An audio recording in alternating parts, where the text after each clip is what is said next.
Oh, it's a big one. Good afternoon. Let me take your picture. So, the title of this, Convenience Economy, as far as I know, there isn't an inconvenience economy, with the possible exception of cable TV and ultra-low-cost airlines. What the heck does this convenience economy term mean? What does convenience economy mean? I think that progress is always defined by convenience, right? So we made over the last couple of 100 years, 1,000 years, basically like we measured always progress in convenience. Things got more and more convenient.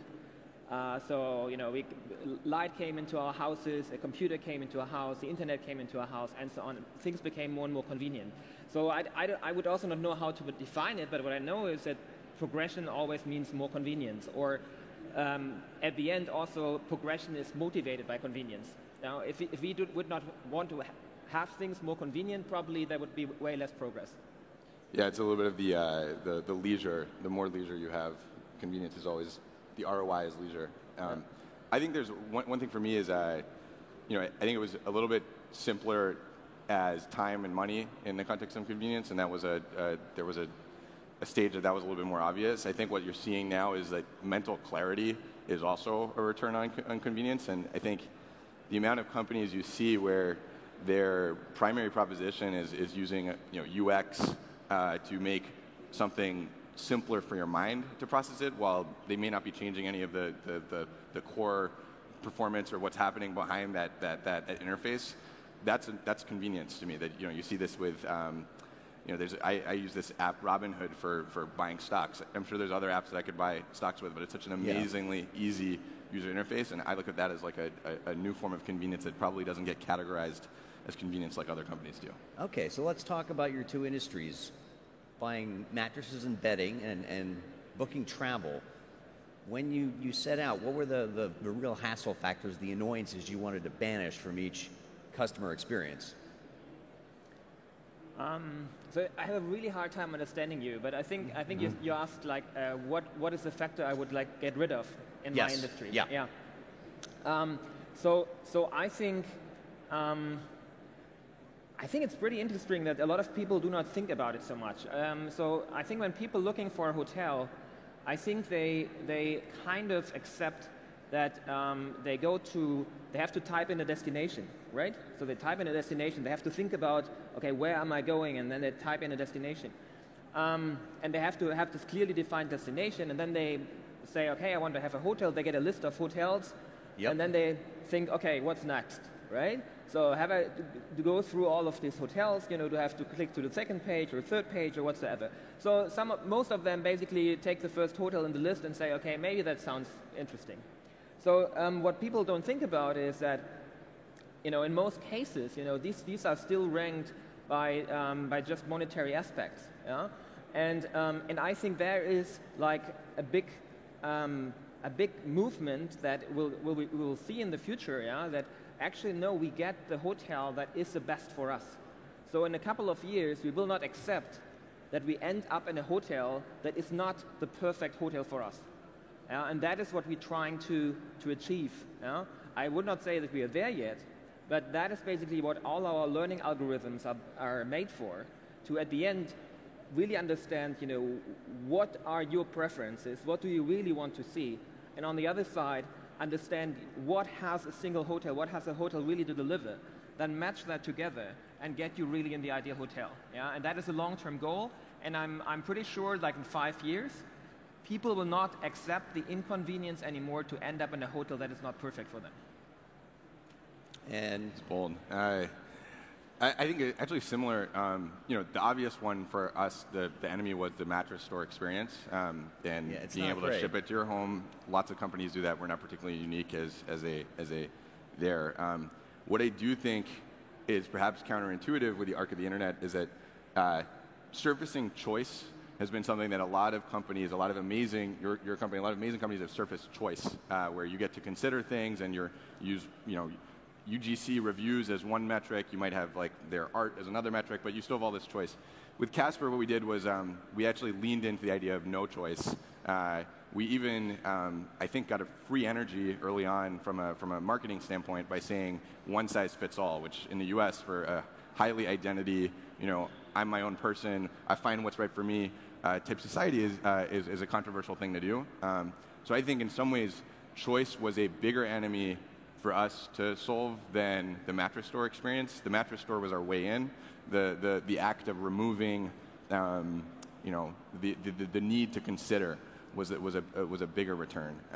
I think that's actually something that we want to continue doing. It's right now we actually moved from one mattress to 3, but they are on a good, better, best spectrum. So each one is just better than the others. And I think for Casper, every product that we launch, implicit in it is it's a product, but it's also a recommendation of this is it, take it or leave it. This is how you should do it, and I think that's easy. That's at least what Apple used to do before they had 3 different iPhones and 7 different versions of the MacBook.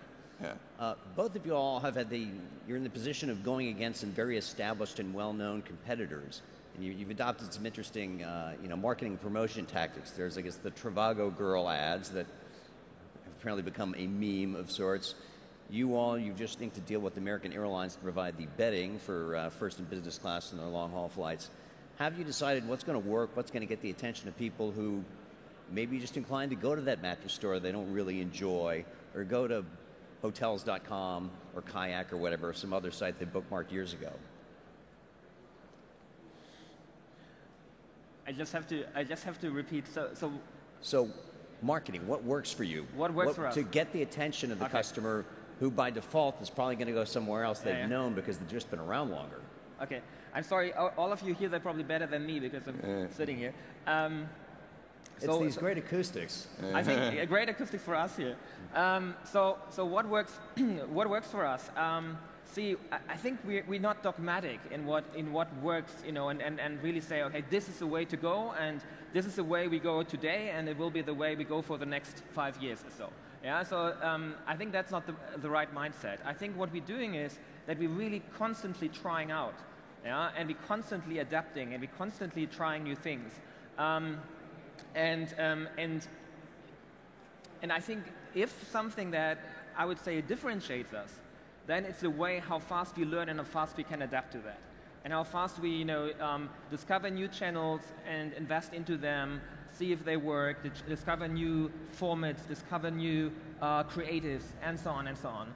Play around with them, optimize them, and I think that is at the end what makes us successful there. It's not this channel that works best. Yeah. So I think we are quite agnostic about where we go or where we learn. Yeah. The most important thing is how fast do we learn. Weirdly enough, that's almost exactly the same thing Donald Trump's digital ad guy, Brad Parscale, said on this stage earlier today. I'm not sure if I'm I don't know if you interpret that as a compliment, but So you've got the American Airlines deal. You've also got some stores opening, which I guess are the non-terrible mattress stores. Yeah, I think we've done some things that are just, if you can get a partnership with the world's largest airline, you do it. That stuff's great, and it's an amazing place for people to experience it, and they're an amazing partner. I think for Casper, growing an e-commerce company rationally is kind of boring, to consumers and to you. If you just do every single thing in the playbook, you have your performance marketing here, you try TV, you're building awareness, and then you have a call to action at the end, and you look at your your attribution, spot attribution on that person. I think with Casper, we've always allocated a space. If you think that you're having a marketing brainstorm and you have 10 ideas and there are a couple that are off the wall, we actually do those. We have a kind of a default to nonsense sometimes that I think keeps us human in the market in a way that there are more efficient ways to grow our business. There are probably ways which have less character but are extremely analytical. I think the big picture is, as a mattress company, can we break through the noise by being the one that is default when people think of trust and partnership? And for that, I think you've got to have some of the human errors and silly things. So we have like a fake bot called Insomnabot, for example. Late night snap hacks, which is a thing like to that. pretend you're at a party. It just having a little bit more fun. I think really you have to give yourself the room to fail, right? And to really try out also weird stuff, because otherwise you will never find out new things, right? So if you always go by the playbook and you do everything that people did before, then you will probably not be very efficient. So you have to always try new things and be a little bit better than the others. Yeah? And that's only possible if you go out of your comfort zone and if you try out things that you haven't tried out before. I think it's important though that you might not always do this giant leap, and not always take lots of investment into a new idea, but just little investments, try it out, and then you can move forward. One thing to add, I think for us, one thing that has treated us really well has been recommendation-based media. So the act of a couple of friends of mine are huge Casper fans. Yeah, but I mean, we absolutely have a great organic referral, but we also just in paid media, we give mattresses to podcast hosts and to radio hosts, and it's in your own words, describe what it's like. And I think for us, in 4 years, that has always been good to us. We do tons of trial and error on other things, but there's some, just core truths. And when a person says that they like something, thinking of new ways that can happen, and podcast was a emerging media form when we started, has been really good to us. Okay, so we talked about iteration in marketing. Let's talk about iteration in product. What sort of research do you do to see how can we get the shopping experience to be better? Make sure that the mattress lasts longer, is just the right amount of squishiness. What sort of product research do you do over time? I think for us it's an imperative because the business model is very easy to emulate. We've had a lot of people emulate it. There's no IP in your business model. And so if Casper, for the first 4 years was, or first 3 years was a business model disruptor, what is it for next? You said disrupt. Somebody just won Web Summit bingo. Oh, whoops.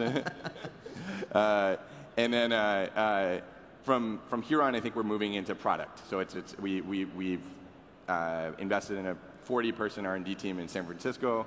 I think that the synergy or the similarity between this kind of go against the industry, go against the status quo in our product design is we try to look for a human truth that has been ignored in product design. So for example, we just launched a mattress that's curved on the inside because we're curved as humans. Why are mattresses flat? We spent 2 years figuring out how to reflect the natural geometry of the body in a mattress. It has this same sort of intuitive, the earth was flat, now it's round. I won't use the word disruptive, but it is hard to avoid in this context. So what I love about his company, really, what I admire, is that it's so simple and straightforward. And I think that with Trivago, that's also something that we try to do, because there are lots of players who do lots of things in the area, and we said, okay, we only want to focus on hotels, and I think that as you said before, that frees up your mind. People think that it's a limitation, but I don't think like this. I think it's a funnel. Then you can become, or then you can be creative within those limitations. And I think speak about creativity techniques. One creativity technique is setting limitations. So you actually become more creative through setting limitations, not less. So that's why I really believe in focus, and I really believe in a clear value proposition towards consumers. And then iterating within this value proposition is super, super important with lots of little steps. And for us, for example, what we found out is it's very, very important. Basically what we do there, what we create with all our split testing, our A/B testing, we create a learning mechanism, right? We create kind of an AI, a biological AI. We still take decisions, but at the end, it's a test and response model, basically. You're testing something. Right. So, and then the question is always, what's the learning criteria? So when you have an AI, you have a learning criteria, and I think that's important. I think what we found out is it's super, super important that what is your learning criteria, because that will train your model. So if at the end, basically, I don't know, the first buy is what trains the model, then you will create lots of first buys, but you will not ultimately create retention. So I think it's super, super important to have the criteria right on which you train your whole system. Now, one thing that undoes, I was going to say disruptor, challengers. What undoes a lot of challengers is customer support. You get a lot of people buying from you, and the channels that worked when you had X many shoppers don't work when you have X plus Y. What have you done to sort of make sure that you stay ahead of that? So if somebody has an issue with their purchase, it gets handled quickly, and they come back and spend more money.